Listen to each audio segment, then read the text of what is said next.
หน้าใสไร้สิวด้วยแตงกวา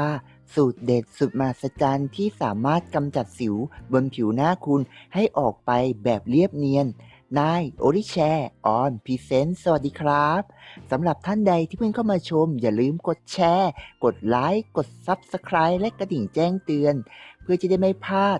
และการติดตามในครั้งต่อไปขอบคุณครับเอาละไปชมกันเลยวิธีการและส่วนผสมมีดังต่อไปนี้ครับ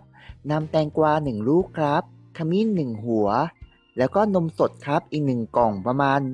125ซีซีวิธีการทำและวิธีการใช้ครับนำส่วนผสมทั้ง3อย่างมาประใส่เครื่องปั่นและปั่นให้เป็นเนื้อเดียวกันครับสามารถนำมาขัดตัวพอกหน้าขัดผิวกายได้ทุกส่วนเลยครับสามารถกำจัดปัญหาเรื่องสิวผดผื่นและริ้วรอยหรืออาการขึ้นเห่อได้ด้วยนะครับวิธีนี้เป็นวิธีแบบธรรมชาติครับ ซึ่งได้ผลดีมาก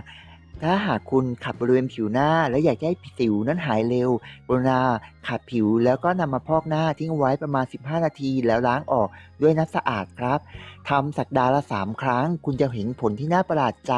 ตั้งแต่สัปดาห์แรกที่คุณใช้เลยครับประโยชน์ดีแบบนี้เราแบ่งปันกันได้ครับเราเชื่ออย่างนั้นอย่าลืมนะครับถ้าท่านใดสนใจข้อมูลเพิ่มเติมอย่าลืมกลับมาเข้ามาติดตามรับชมนะครับขอบคุณมากครับ